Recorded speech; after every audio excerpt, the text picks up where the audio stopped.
네, 감사합니다.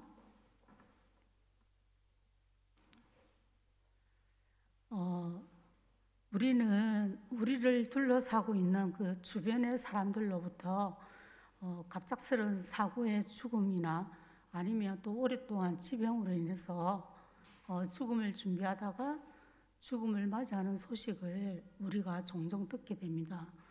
이 죽음의 비보는 누구이든지 어떤 상황이든지 마음을 참 안타깝게 하고 슬프게 합니다. 저의 친한 친구의 동생이 뇌출혈로 손 한 번 써보지 못하고 갑작스럽게 죽음의 소식을 들었을 때에 정말 마음이 힘들 정도로 너무 슬프고 마음이 괴로웠습니다. 또 다른 저의 친구의 남편이 그 우울증으로 오래 앓다가 자살을 했다는 그 죽음의 소식을 접했을 때는 참으로 충격적이고 암담했습니다. 하지만 저의 슬픔이, 저의 암담함이 아무리 크다고 할지라도 그 친구의 슬픔과 그 암담함에 제가 어떻게 비교가 되겠습니까? 이렇듯 우리가 죽음의 소식으로 인한 슬픔과 시련의 크기는 죽음을 당한 사람이 나와의 관계에 있어서 얼마만큼 친밀감을 가지고 있느냐에 따라서 그 차이는 엄청나게 날 수가 있습니다. 저에게도 갑작스러운 그 사고로 죽음을 맞이한 언니가 있었습니다. 저보다 6살이 위인 언니는 저에게는 엄마 같은 존재였고 또 하루도 못 보면 안 되는 존재로 늘 언니가 옆에 있어야 했고 결혼해도 분가해 사는 언니 집에 제가 결혼하기 전이나 결혼 후에도 늘 언니 집에 살다시피 할 정도로 전적으로 언니를 의지하며 언니를 찾았던 저였습니다. 그런 언니가 저와 똑같이 임신을 해서 제가 한 달 먼저 아기를 낳고 언니가 한 달 후에 아기를 낳으러 산부인과로 갔습니다. 딸만 둘이었던 언니가 둘째를 낳은 후인 10년 후에 이제 셋째 아들을 낳기 위해서 그 35세 아이를 낳다가 결국 아이와 함께 언니는 의료사고로 갑작스럽게 죽게 되었습니다. 아이를 낳으러 간 언니가 죽었다는 소식을 전화로 들었을 때는 그 통화한 저 여동생이 전화를 했는데 제가 너 장난을 그렇게 거짓말을 그렇게 심하게 하느냐고 하면서 제가 울다가 잠깐 실성을 할 정도였고 정말 영화에서나 보던 그 장면처럼 언니가 살아 돌아와 내 앞에 서 있는 것이었습니다. 그래서 제가 언니야 하고 불렀는데 갑자기 다른 사람으로 변해 있는 그런 경험도 제가 해보기도 했습니다. 이렇게 준비되어 있지 않고 갑작스럽게 닥친 사고의 죽음 앞에서 저는 정말 감당할 수가 없고 주체할 수가 없고 정말 큰 충격과 슬픔의 시련으로 인해서 저의 마음은 실족이 되어서 3년의 우울증을 겪었습니다. 그리고 힘든 시간을 보내야 했습니다. 물론 이후에도 언니가 너무 그립고 이렇게 언니를 그리워하면서 살아야 했습니다. 거의 30년이 지난 지금도 가끔 꿈속에 제가 언니를 만나러 갑니다. 언니한테 약속 장소를 정하기 위해서 전화를 해도 전화가 고장이 났다든지 언니가 받질 않는다든지 정말 꿈속에서 언니를 기다리고 찾고 헤매고 그런 꿈을 꾸다가 깰 때가 있습니다. 그런데 저의 엄마의 죽음은 갑작스럽게 사고로 죽었던 언니의 죽음과는 저에게 와닿는 그 슬픔의 시련이 조금 달랐습니다. 저희 엄마는 이 언니의 사고 이후에 몇 년이 지나서 뇌경색으로 쓰러진 뒤에 골든타임을 놓쳤습니다. 그래서 몸을 움직일 수가 없고 정말 충격적인 것은 대화를 할 수 없는, 말씀을 하지 못한다는 것이었습니다. 쓰러지시기 불과 며칠 전까지만 하더라도 제가 전화를 통화하면서 대화를 나눴던 엄마와 대화를 나눌 수가 없었고 정말 살아 계시다고는 하지만 사실 살아있다고 볼 수 없는 그 엄마의 모습을 보면서 정말 막연자실 우는 것만이 저의 고통을 잊는 시간이었습니다. 이 수년간 침상에 누워 계시며 예전의 엄마의 모습이 아닌 정말 낯선 사람의 모습으로 변해가는 모습만큼 저도 이제 서서히 죽음을 기다리면서 보내드릴 마음의 준비를 하고 있었기 때문에 의료사고로 당한 그 갑작스럽게 죽었던 언니보다는 물론 죽음으로 이별해야 하는 슬픔은 모두 똑같습니다만은 엄마의 죽음은 이렇게 갑작스럽게 죽었던 언니의 죽음과는 정말 제가 겪는 슬픔의 시련은 많은 차이가 있었던 것 같습니다. 네, 그런 것 같습니다. 사랑하는 저의 엄마와 아버지의 죽음을 제가 결코 용납하지 못했던 저 자신이 수년간 엄마와 아버지의 그 지병으로 인한 그 죽음의 이별을 제가 피하는 것이 아니라 미리 준비하고 또 그 슬픔의 시련을 미리 맞서서 극복하고 또 준비하고 있었기 때문인 것 같습니다. 그런데 언니의 죽음은 이별을 할 마음의 준비가 안 되어 있었고 그 상태에서 언니의 죽음을 들었기 때문에 맞이했기 때문에 시간이 흘러도 이 사실을 받아들이기가 정말 결코 쉽지 않았던 것 같습니다.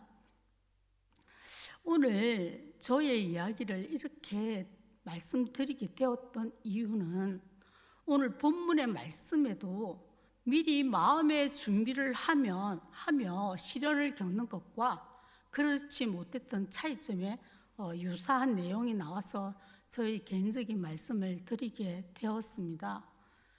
오늘 본문의 말씀의 내용은 예수님께서 십자가 순환을 하루 앞두고 십자가 고난에 동참해야 할 제자들에게 고별 설교를 하시며 이별의 준비를 말씀하고 있는 내용입니다.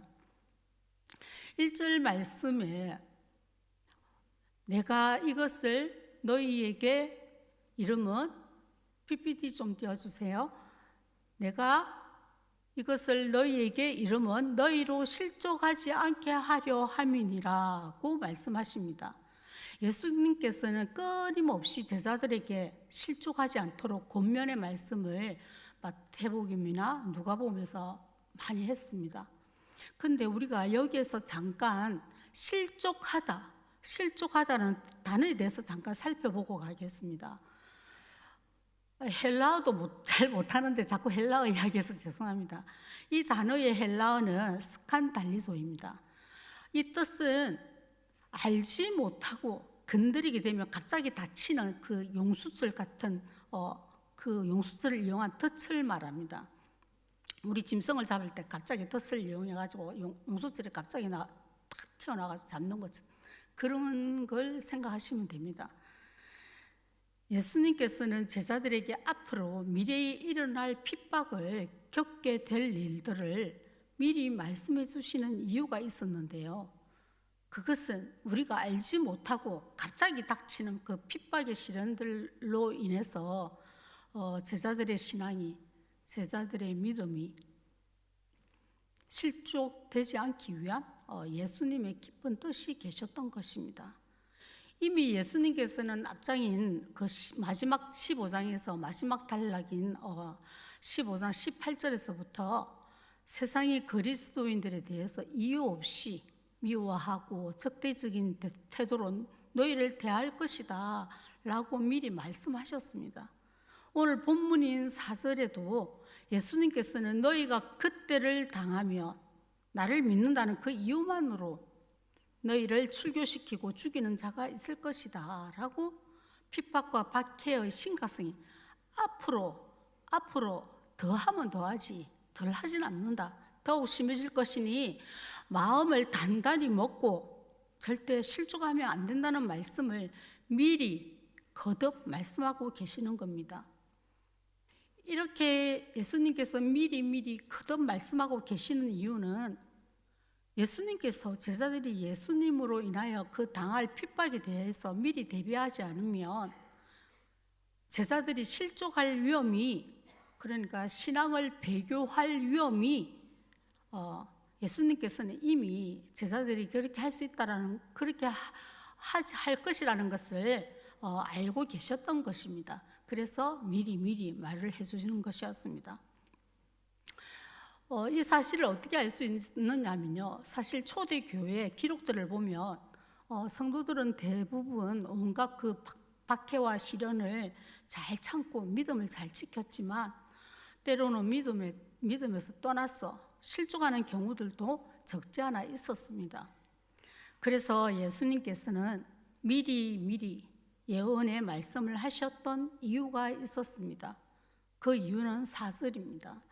제자들에게 예수님께서 미리 말씀하셨던 것을 기억나게 하게 하려고 했다는 것입니다. 제자들이 핍박들을 당할 때에 피하게 하시려 함이 아니고, 오히려 그 핍박들로 인해서 그 시련을 이길 수 있고 또 극복하고 또 대처하고 그 핍박과 맞서서 이기게 하기 위해서 미리 말씀을 해주셨던 이유였습니다. 예수님께서 하시는 이 권면의 말씀은 우리에게도 마찬가지입니다.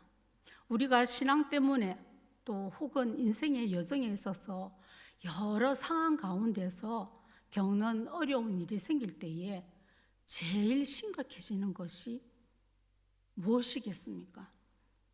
예수님에 대한 믿음이 약해진다는 것입니다. 그리고 믿음이 견고하지 못하고 흔들리게 된다는 것입니다. 그렇다면 우리의 신앙이 실족하지 않고 흔들리지 않는 견고한 믿음으로 서려면 우리는 오늘 예수님께서 말씀하신 그 실상의 유익이 도대체 무엇인지, 그리고 왜 예수님께서는 유익이라고 하셨는지에 대해서 우리가 귀를 기울이고 살펴볼 필요가 있습니다. 7절 말씀에 예수님께서는 제자들에게 이렇게 말을 합니다.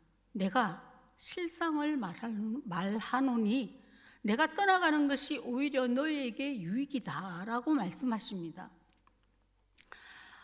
3년 예수님과 예수님과 제자들은 동고동락하면서 전적으로 예수님의 제자들이 예수님을 의지했던 예수님께서 왜 죽으셔야 하는지, 그리고 제자들은 앞으로 닥칠 그 핍박에 대해서만 두려워하고 슬퍼했지 그 마음의 근심이 이만저만이 아니었습니다. 예수님이 왜 죽는지를 정확하게 모르는 거였습니다. 이 근심이 가득한 제자들을 바라보면서 예수님께서는 내가 아버지께로 가고 없어도 너희는 나로 인해 겪게 될 그 핍박을 생각하면서 근심하지 말아라. 오히려 내가 가는 것이 너희에게 유익이다라고 말씀을 하십니다. 예수님의 이 말씀은 일시적으로 제자들의 마음을 위로하고자 하신 말씀이 아닙니다. 곧 일어날 사실인 진리를 말씀하고 있는 겁니다. 여기에서 실상의 단어는 진리로도 번역이 되고요, 참된 실제, 사실로 번역이 됩니다. 그렇다면 예수님께서 말씀하시는 이 실상의 유익이 무엇인지 우리 7절 말씀 하반절 말씀에서 이렇게 말씀하고 있습니다. 저 파란 글자 띄어진 거, 그 하반절 말씀의 뜻은 이렇습니다. 예수님께서 십자가를 지시고 예수님의 구속 사역을 다 이루시고 아버지께로 가시고 나면 그 이후에 보혜사 성령님을 우리에게 보내주시겠다고 약속하시는데, 보혜사 성령님께서 우리에게 오심으로 우리에게 유익이 된다는 것입니다. 보혜사인 성령님께서 우리에게 오심으로 우리에게 유익이 된다는 말씀입니다. 그런데 이 말씀은 예수님께서 가시고 성령님께서 오시는 것이 제자들에게 더 유익한 이유가 성령님께서 더 우월한 능력이 있어서 그런 것이 아니고, 성령님께서 오심으로 하나님 나라가 온전하게 이루어지는 것이 하나님의 구속사의 계획이기 때문입니다. 그렇다면 보혜사 우리 성령님께서 오는 것이 왜 제자들에게, 왜 우리에게 유익이 되는 것일까요? 네, 보혜사이신 성령님께서 오심으로 말미암아서 이제 제자들은, 우리는 이제 더 이상 고아처럼 버려진 혼자가 아니기 때문입니다. 그리고 성령님은 나의 마음속에 내주에 계셔서 언제나 친밀하게 함께 거하시고 또 시간과 공간을 초월하여 하셔서 우리가 오직 믿음으로 살 수 있도록 인도해 주십니다. 그리고 뿐만 아니라 예수님의 말씀을 더욱 명확하게 알 수 있도록 깨닫게 해주시기 때문입니다. 진리의 영이신 성령님께서 이 땅에 오셔서 많은 사역을 통하여서 우리의 신앙을 견인하시고 또 우리의 신앙에 유익을 주시지만, 특별히 오늘 본문을 통하여서 예수님께서 말씀하시는 그 성령님의 세 가지의 사역을 살펴보고 우리가 말씀을 깨닫는 시간이 되시길 바랍니다.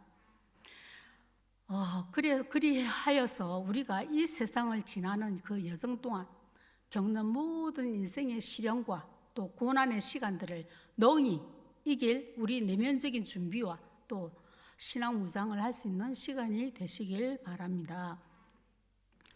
뿐만 아니라 나의 신앙이 언제나 우리 성삼위 하나님과 하나님의 화목의 일치가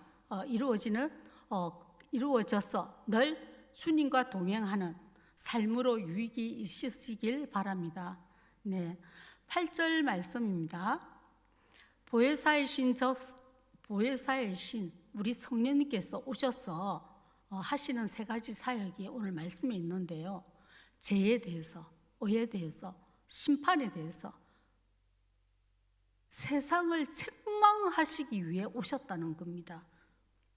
예수님께서 말씀하신 실상의 유익인 보혜사이신 성령님께서 죄와 의와 심판에 대하여 세상을 책망하기 위해 오셨다는 것은 이 책망들이 우리에게는 유익이 된다는 말이 되기도 합니다.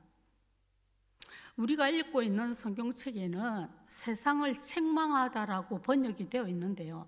여러 다른 성경을 번역해 놓은 곳을 찾아보면은 세상이 죄와 의와 심판에 대해서 잘못 생각하고 그릇된 생각을 하는 것을 성령님께서 그걸 밝혀 보여주시고 또 깨닫게 해주시고 꾸짖으신다라고 번역이 되어 있습니다. 다시 말씀드리면 성령님께서는 우리가 죄와 의와 심판에 대해서 잘못 생각하고 있거나 또 그릇된 생각을 하고 있는 것에 대해서 밝혀 보여주고 우리를 꾸짖고 우리를 깨닫게 하신다는 것입니다. 이 깨달음으로 인해서 우리의 신앙이 장성한 믿음의 분량에 이를 때까지 우리를 구원의 길로 인도하시니 바로 우리의 유익이 되는 것입니다. 그렇지 않습니까? 맞죠? 그뿐만 아니라 우리에게 성령님은 장래일도 알려주시고요. 우리의 신앙을 진리 가운데로 인도하시고 또 우리에게 일어날 일들과 그 일들에 대해 대처하는 방법을 가르쳐 주십니다. 우리의 신앙이 온전히 하나님 나라를 경험할 수 있는 그 복된 길로 안내해 주시기 때문입니다. 그래서 우리에게 유익이 되는 겁니다. 이제 우리의 신앙에 유익을 주시기 위해서 제일 먼저 책망하시는 것이 있다고 했는데 바로 회개에 대해서 세상을 책망한다고 했습니다. 우리는 이 죄에 대해서 성령님께서 깨닫게 해주시는 것을 우리는 알아야 합니다. 9절 말씀입니다. 우리 다 같이 한번 읽어보겠습니다. 시작. 죄에 대하여라 함은 그들이 나를 믿지 아니함이요. 아멘. 성령님의 주된 역할은, 주된 사역은 죄에 대해서 책망하십니다. 그 죄를 깨닫게 하시는 것입니다. 사람들은 이 죄가 꼭 도덕적인 그 죄만 죄라고 생각하는데 오늘 말씀하셨잖아요. 예수님께서는 나를 믿지 않는 것 자체가 죄다, 이렇게 말씀하십니다. 그래서 세상을 책망하시는 성령님께서는 죄 문제를 해결받지 않으면 구원받을 수가 없기 때문에 예수 그리스도를 믿지 않는 것이 죄인임을 세상에게 책망을 하시게 되는 겁니다. 그리고 깨닫게 하시는 겁니다. 죄를 깨닫게 하는 성령님의 사역으로 말미암아 이 죄인들의 심령에서 죄에 대해서 책망하게 되어지고 또 나아가 자신이 죄인임을 깨닫고 믿음을 불러일으키게 함으로 우리를 구원받게 하시는 겁니다. 그런데 우리가 여기서 알아야 할 것은 성령님께서 책망하시는 그 죄의 기준이 무엇이라고 하십니까? 예수님을 믿지 아니하는 것이 죄라고 말씀하고 있습니다. 9절 말씀에 나를 믿지 아니함이요, 이 번역된 헬라어는 현재 시제로 예수님을 계속해서 과거에 나는 잘 믿었어, 난 앞으로 잘 믿을 것이야, 그게 아니라 계속해서 현재 진행형 계속해서 이렇게 믿지 않는 그 세상의 완고함을 지금 말을 하고 계시는 겁니다. 내가 옛날에 아무리 예수를 잘 믿어도 앞으로 잘 믿을 것이야, 그런 게 아니라는 것입니다. 오늘날 우리들에게 있어서는 이 바로 예수님을 전적으로 믿지 못하고 불신하는 불신앙이 죄임을 우리는 알아야 합니다. 우리가 예수님을 믿는다고 하면서도 예수님을 불신하는 것도 죄라고 말씀하십니다. 이 인간의 원죄가 하나님께 대한 불신과 불순종으로 인해서 비롯되었듯이 불신앙은 곧 말씀대로 살지 않고 말씀에 불순종하며 살아가는 것을 말합니다. 다시 말씀드리면 자기가 기준이 되어서 내 중심으로 자기 중심의 생활을 하고 있음에도 나는 예수를 잘 믿는다라고 하면 안 된다는 것입니다. 성도 여러분, 제가 아까 앞에서 잠깐 말씀드렸던 것을 기억하시는지 잘 모르겠는데요. 아까 앞에서 말했던 거, 우리가 신앙 때문에 혹은 인생의 여정 중에서 여러 문제 상황으로 우리가 어려움을 겪는 일이 생겼을 때에 제일 심각해지는 것이 아까 무엇이라고 했습니까? 내 예수님에 대한 믿음이 약해진다는 것입니다. 믿음이 견고하지 못하고 갈대처럼 살랑살랑 흔들리게 된다는 것입니다. 사실 우리의 신앙이 여러 상황 가운데서 어려움을 당했을 때에 우리가 이때 정말 믿음으로 정말 말씀대로 살아내고 있는가입니다. 물론 다 그렇다는 말은 아닙니다. 이때 우리는 어떻습니까? 적당히 세상과 타협하고 우리와 하나님과의 사이가 멀어지는 경우가 있습니다. 우리와 하나님과 사이가 멀어지는, 우리와 하나님과 사이를 갈라놓는 것이 여러분은 무엇이라고 생각을 하십니까? 혹시 여러 가지 상황의 문제로 어쩔 수 없이 우리 하나님과 멀어졌고 또 우리 사이를 갈라놓았다고 생각하시지는 않은지요? 그렇다면 오늘 우리 하나님께서는 말씀을 통해서 무엇이 하나님과 우리 사이를 갈라놓는지 우리가 찾아서 한번 읽어보겠습니다. 저기 앞에 나옵니다. 이사야 59장 1절에서 2절 말씀인데요. 우리 같이 한번 읽어보겠습니다. 하나님과 우리 사이를 갈라놓는 것이 무엇인지 한번 읽어보겠습니다. 시작.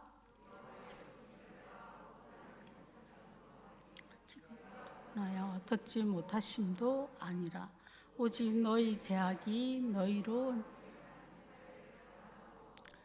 너희 죄가 그의 얼굴을 가려서 너희에게서 듣지 아니하시게 함이니라.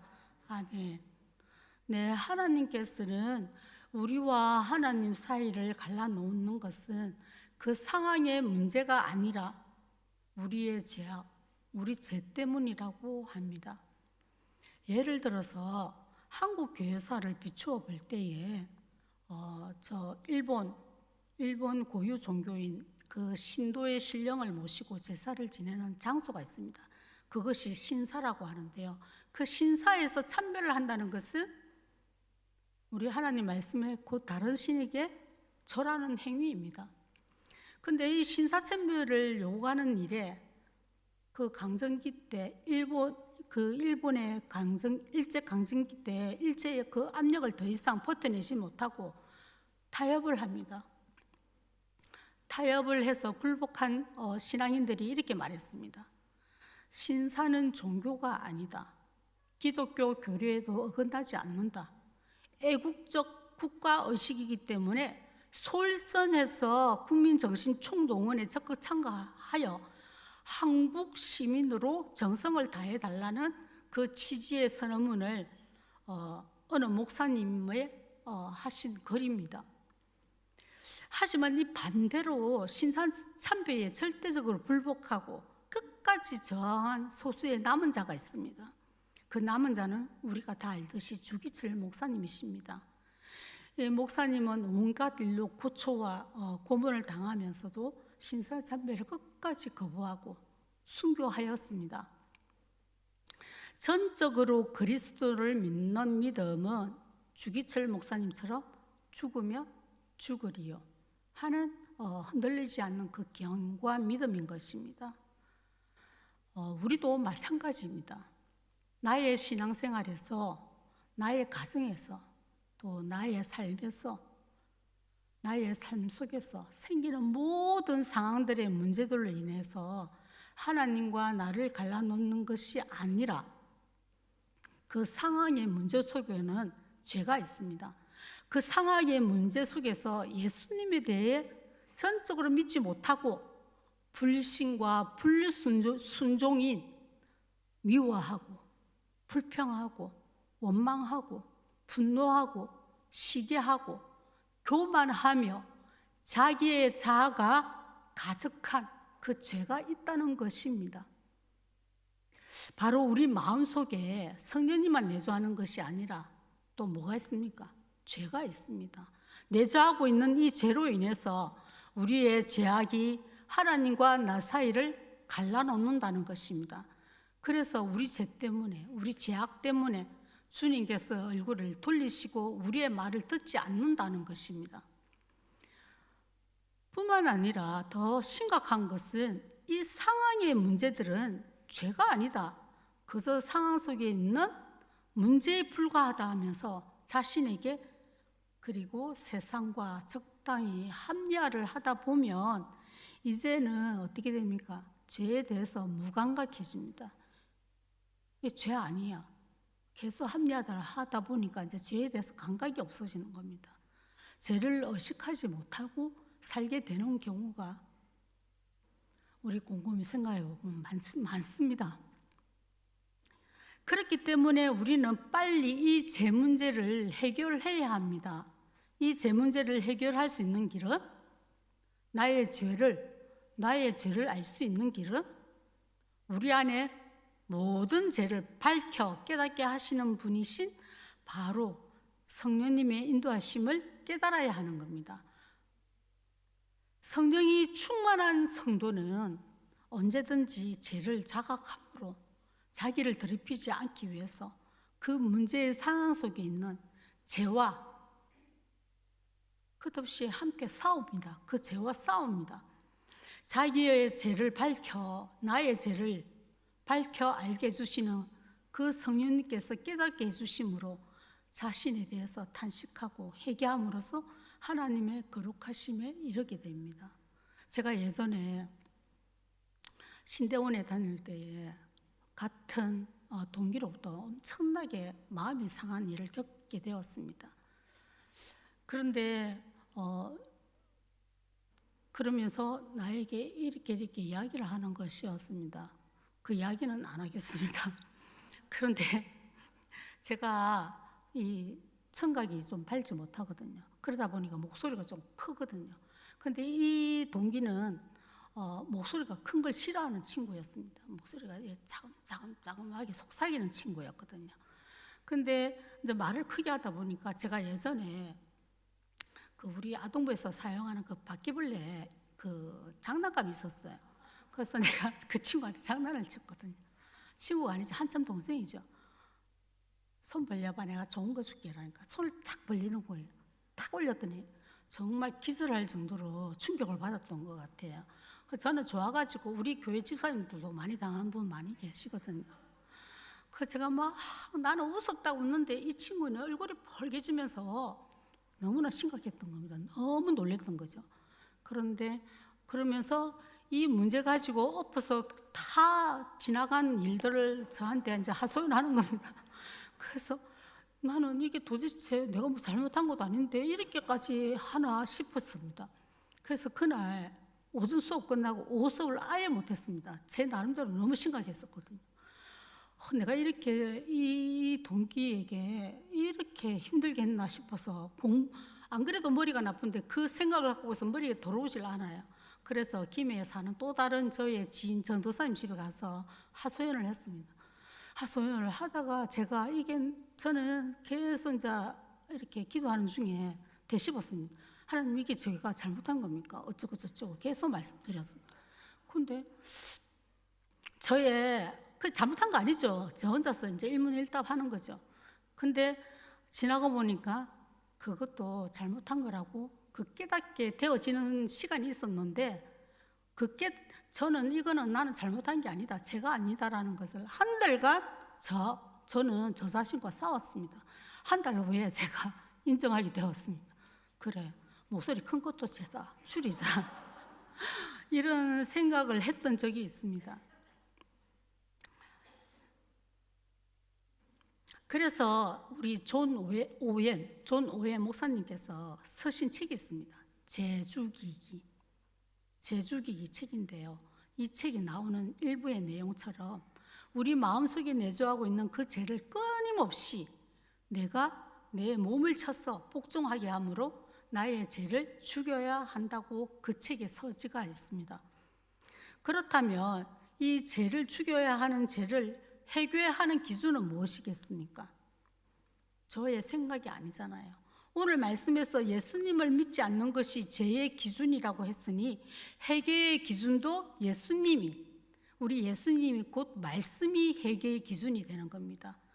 그렇기 때문에 우리는 회개를 할 때도 말씀에 비추어서 따문 회개를 해야 됩니다. 말씀을 읽다가 나의 마음에 감동이 오잖아요. 성령님께서 주시는 감동. 그러면 회개해야 됩니다. 끝까지 거부하고 아니다라고 하면 결국에는 성령님께서 회개하게 만드시니까 빨리 미리 우리 하길 바랍니다.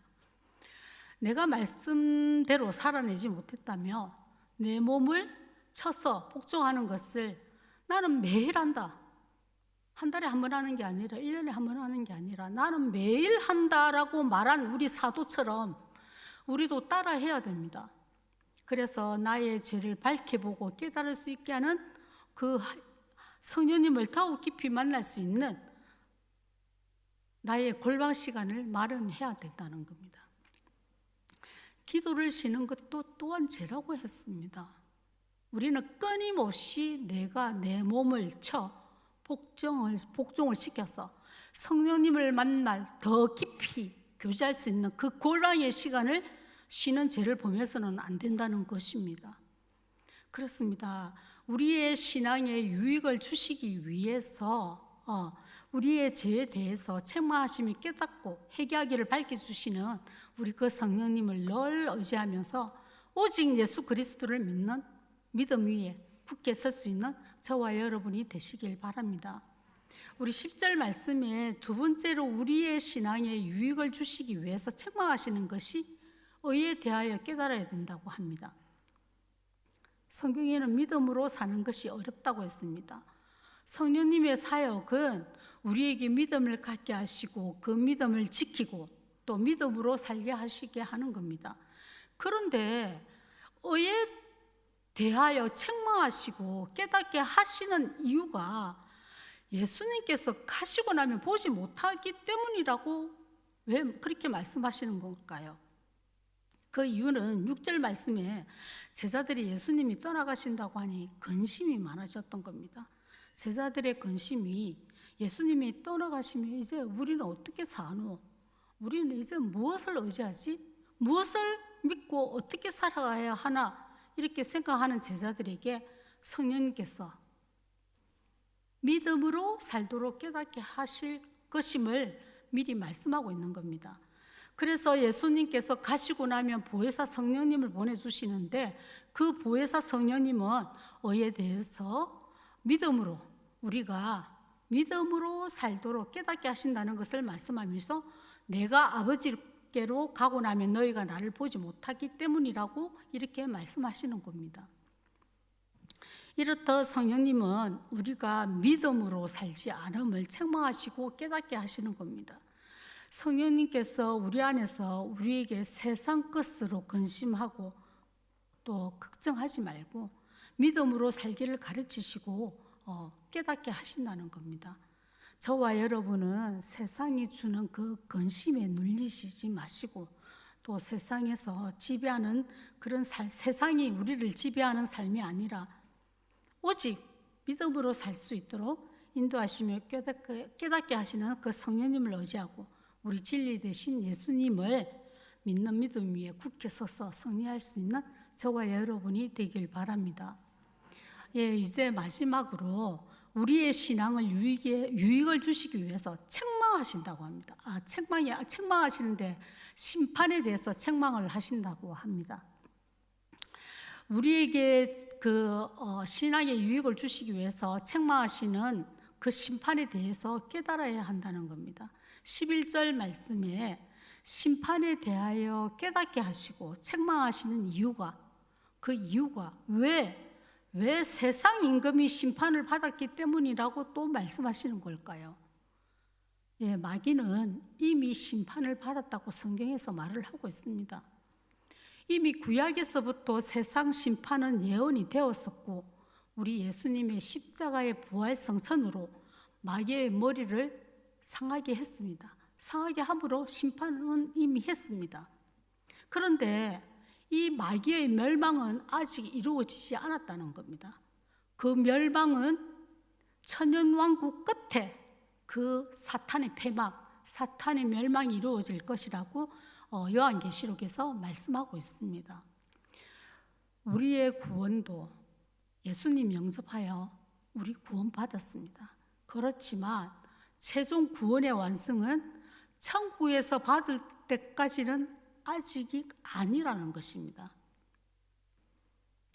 앞으로 예수님께서 재림하시면 세상은 심판받게 될 것입니다. 그래서 세상에서 심판받지 않도록 하기 위해서 성령님은 우리에게 장래일을 알게 하심으로 우리를 멸망 가운데서 건지실 것입니다. 이렇듯 세상 임금이 이미 심판을 받았지만 성령님은 결국 이 세상이 심판을 향해 가는 그 세상에 대해서 책망을 하시고 깨닫게 하시는 겁니다. 그래서 우리가 심판에 대해서 알게 하시고 깨닫게 하시고 우리에게도 심판받지 않도록 경계하실 것을 말씀하고 있는 겁니다. 그렇습니다. 성령님은 성도들의 구원을 위해서 심판의 대상이 되지 않도록 우리에게 심판에 대해서 책망하시고 깨닫게 하십니다. 그래서 우리에게 심판 가운데 심판당하지 않고 우리가 어떻게 살아가야 할 것인지를 인도하시는 것입니다. 우리는 심판받아 지옥불에 가기로 작정된 그 마귀에게 속아서 이미 마귀는 지옥불에 가기로 작정이 되어 있단 말입니다. 그 마귀한테 또 속아서 우리가 목숨 걸고 세상 방법으로 살지 않도록 우리는 늘 성령 충만한 삶이 되어야겠습니다. 이제 말씀을 맺겠습니다.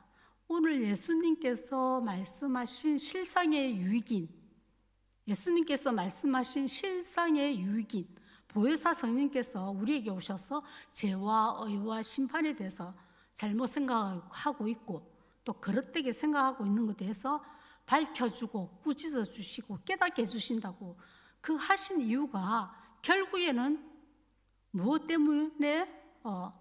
때문인지 우리가 성령님께서 이렇게 죄에 대해서 의에 대해서 심판에 대해서 깨닫게 하고 꾸짖으시고 하는 이유가 있다는 것입니다. 그 이유를 우리 말씀을 찾아서 한번 읽어보겠습니다. 베드로전서 1장 9절입니다. 우리 다 같이 한번 읽어보겠습니다. 시작. 아멘. 네, 성령님께서 우리를 책망하시고 꾸짖으시고 깨닫게 하시는 이 모든 그 이유의 결국은 우리가 예수 그리스도를 굳게 믿어서 믿음의 결국인 곧 우리가 영혼의 구원을 받기 위함이라는 것입니다. 영혼 구원 때문에 우리 보혜사이신 성령님께서 우리에게 꾸짖고 깨닫게 하시고 하신다는 겁니다. 사랑하는 성도 여러분, 우리가 꼭 기억해야 하는 것은 예수님께서 다시 오실 것이라는 것입니다. 우리의 구원도 예수님 영접해서 구원을 받았지만 최종 구원의 완성은 천국에서 받을 때까지는 아직 아니다라는 것을 잊지 마시고 우리 믿음의 결국인 곧 영혼의 구원을 이루어 가기 위해서 언제나 성령 충만한 저와 여러분이 될 수 있기를 주님의 이름으로 축원합니다. 예, 우리 찬양 하나 부르고 기도하겠습니다.